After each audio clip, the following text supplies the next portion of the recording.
What up? Name is Jason. If you're a personal trainer or want to be a personal trainer, thinking about starting your own little business, this is for you. So this is video 2 of a series. I'm doing .com Secrets by Russell Brunson. I'm basically reading through the book and then I'm basically highlighting all the stuff that I think is critical for you to kind of acknowledge and potentially implement into your business, because Russell Brunson, as you know, he's the marketing genius, sales funnel guy. Series 1 or video 1, I forgot what exactly it was about. It was definitely the hook, story, offer, but I think it was where I ended was the who. So now we're gonna go with we're gonna go on. All right, so question number 2: where are your dream customers congregating? The next question of the secret formula is where you can find your dream customer. Where are they congregating online? And you have to understand the power of congregation. So congregation, you think of church, every Sunday people go there, and if you're wanting to sell something about church, or a course about God or something, that's the place you want to go to. Same with online nutrition and fitness coaching. You want to figure out what your clients are, or your future clients are doing on the online. The Facebook pages, what are they searching on YouTube, what are they looking on Pinterest, what content they're being watching like on Instagram.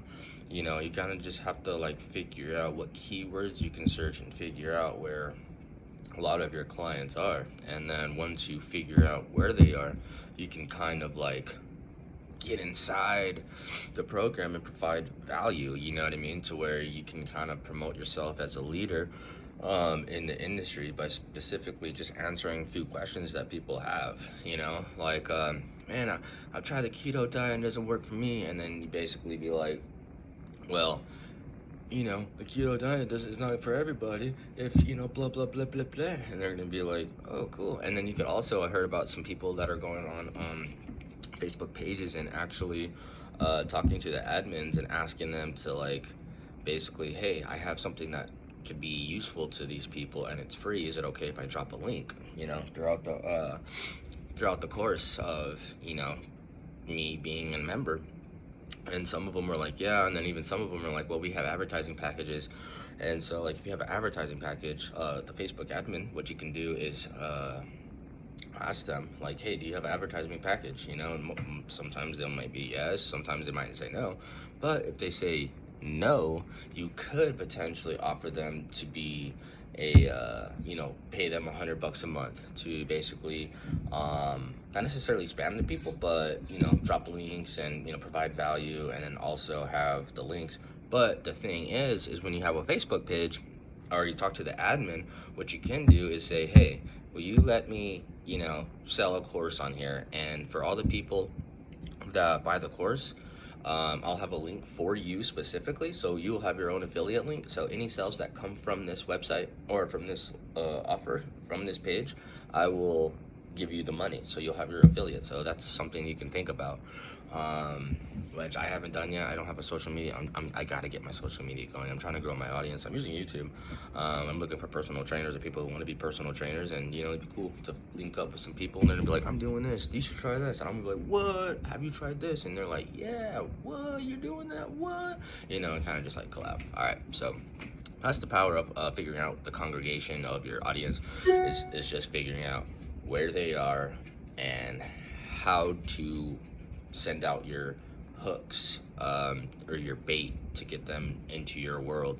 And the reference I was using with the girl and talking about talking to the admins, what they had is specific. So like, you can figure out people who are overweight or something, they're like, how do you know your BMI? Some people, they don't know what Google is or something, because they will search these images or search or ask people questions that they can easily go to Google and just, what is this? And Google will probably, bam, pop that answer up right there, AI overview. If you're able to find those people, and you're just gonna be like, just even if you have like blog posts, that's what I want to do for my website. I want to have blog posts, so when I have a blog post on my website, I can simply have like hightail keywords, like how to lose weight fast, and all my blog posts or it could be one of my, on my website, it could be one of the blog posts where it talks about here's what you can do to, you know, lose weight fast. You know, same thing with like other things like how to get skinny, how to get big biceps, how to get a six pack, how to get super traps, how to get, you know, big legs, how to get super calves, you know, just a whole bunch of different stuff.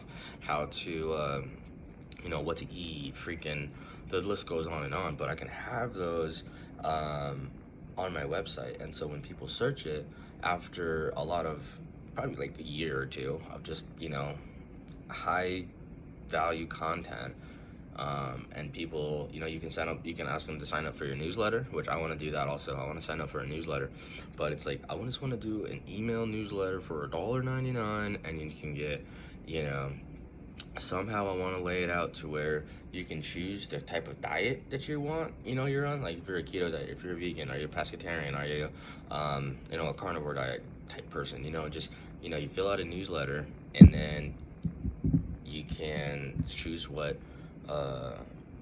meal plan or what diet you're on, and you can get weekly recipes, you know, maybe 7 new recipes a week you can try, you know, snacks, whatever.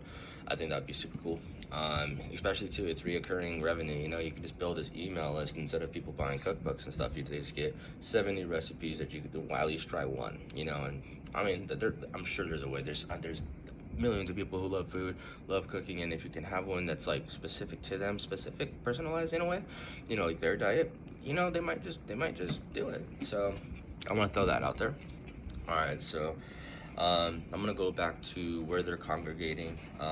He's basically talking about, just an example that he gave was he was in wrestling in college, and now they had study hall. But in study hall, all they did was go to this website called The Mat, which is all about wrestling. And so, like, if you were about a wrestler and you were to able to advertise something about wrestling on The Mat, there's already a group of people already on that website looking for specifically what you want. So if you were able to advertise, boom, just get out the right hook, the right offer, the right story, and then boom. All right, so what are the top websites that my dream customers already go to? What forums or message boards do they participate in? What are the Facebook groups they participate in? Who are the influencers they follow on Facebook and Instagram? What podcasts do they listen to? What are the email newsletters they are subscribed to? What blogs do they read? What channels are they following on YouTube? What keywords are they searching for in Google and find information? The one thing I want to say is what um, what channels are they following on YouTube? And man, there was one that I really don't know. I was gonna say something, but yeah. So basically, you just figure out all that, and it can kind of help build a hook and a story and the offer relative to your ideal client. So like, if my ideal client is, you know, 65 plus years old, I'm not gonna, you know, go to, you know, influencers that they follow on Facebook and try to figure out where they are, because more than likely, if they're 65 years old, they don't care about influencers, you know what I mean? Same thing with like the podcast, you know. You just have to understand your audience, or your client. Um, yeah, so there's that. So now the question number 3 is, what is the bait hook story offer you'll use to attract your customers? It says the hooks are the ads that will grab the attention of your dream customers just long enough for you to tell them a story. The goal of the story is to build rapport with them, as well as break the false beliefs they have that would keep them from taking you up on your offer. The offer is the thing you've created for your dream customers so you can give them the results they desire. If you do this correctly, it will repel the customers you don't want to serve and attract the right customer to you. So when I read that, I'm thinking, you know, basically, you should have a sales letter, you know, or a video sales letter, where it's like on the ad, it's a video sales letter, basically talking about your hook story offer. You know, if they click on the ad, they go to your landing page, and then on the landing page, you have another hook story offer where it's different, but it's kind of relative to the same exact principle, you know? So like, in the video ad, and just be like, are you 25 to 50 years old and you haven't been working out for 3 years, and you looked in the mirror and realized you have a big stomach, you can't even see your feet anymore? Is that you right now? Well, hey, now I got this that's basically the story. The hook would be like, can you see your feet still? And then boom, and then the offer is like, go to my landing page and I'll give you a free checklist of things you can do to, you know, find ways to shrink your stomach, you know. And then they go to the website, and then, you know, they have like another landing page like, oh man, well, you're obviously uh you you obviously wanted to get this free thing. Just put your contact information and we'll go ahead and get you that for you, as I believe this is, you know, critical for your success and your thing. They did it, boom. And then on the thank you page, they basically say, all right, look, you know, losing weight can be tough, and uh, you know, I want to help you. I was in the same predicament. I know how it feels. I've helped so many people that, you know, we're in the same boat. They just lost track of time. There's busy schedule. They had kids. You know, they had a medical injury, or got into a car accident. They were disabled for a little bit, but now then they were really wanting to reverse the effects. And so I've helped a lot of many people. Right. So far we talked about the congregation of your customers, getting your hook story offer for these people, every offer, or every email, every call, every landing page, all that needs to have a hook story offer. You know, the most important is the story. That's, you know, making people have breaking people's false beliefs. Like, it works for so many other people, but it's not gonna work for me. I'm special, you know. I got this problem that no one else in the world has, so it's not gonna help me, you know. So you have videos, and hook stories offers to break all those to say this is actually for you. So question number 4 is, what is the unique result or value that you can create for your dream customer? And it's basically, the question is, what result or value do you want to give them? A business is about what result you can get your clients. So that's pretty simple. Like for me, I'm doing weight loss, or I can do get toned too, but I feel like weight loss is kind of where it's at right now, especially with I'm targeting people who don't have a gym membership or fitness equipment. So it's basically anybody can start, you know what I mean? Like a caveman can start. So that's what I'm trying to get at. As far as my ideal client, obviously, as my business grows and I don't work 85 or 80 plus hours a week, then I'll be able to do gym content and really promote, you know, to going to the gym and all that good stuff. So there's that. Imagine that your clients could pay you anything to get a desired result. What then would you help them guarantee their success? What then would you do to help guarantee their success? Where would you lead them?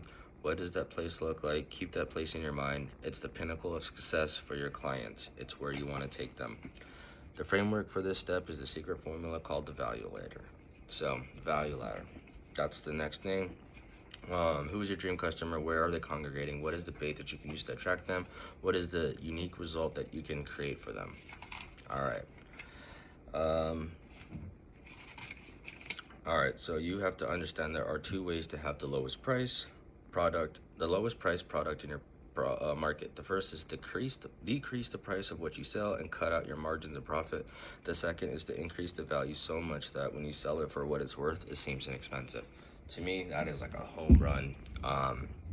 That's a home run, dude. If you actually think about it, when people say I can't afford it, it's just because they're not really meaning they can't afford it, you know?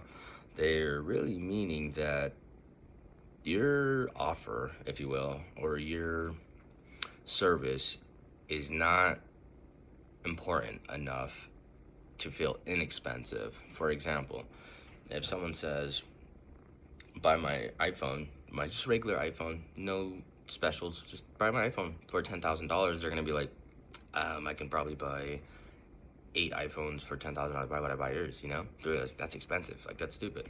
But if someone's like, hey, buy my brand new Ferrari for $10,000, you're gonna be like, what? Give me that. Yeah, I'll buy it. I'll figure out how to get 10,000. I'll go take a loan now.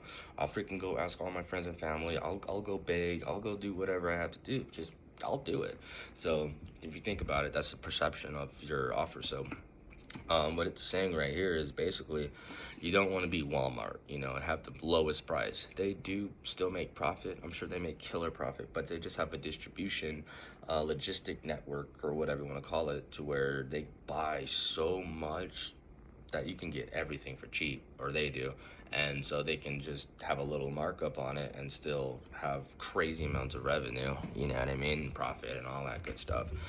And, so the second is to increase the value so much that when you sell it for what it's worth, it seems inexpensive. So that is like, like for online nutrition and fitness coaching, you're going to be thinking, what can I do for my clients to increase the value of my program? And this also does help with differentiating yourself, trying to figure out what you specifically can offer your clients to better their chances of uh, success and the results that they're getting. So, like for online nutrition and fitness coaching, um, what you can simply do is, like for me, I have cookbook. I'm trying to work on more cookbooks, but I can, in my offer, I'll say I'll give you 3 cookbooks, or 5 cookbooks. One's for this, one's for that, one's for this, one's for that, one's for this, and then I can basically say,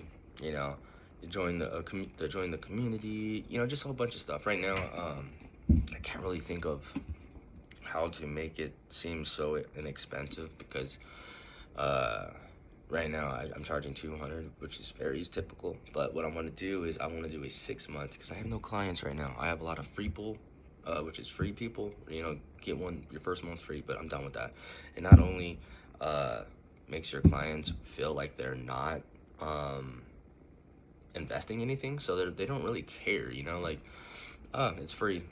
Oops, I missed out. Ooh. But if someone's actually working for it and they spent money on it, they're more likely going to be doing it.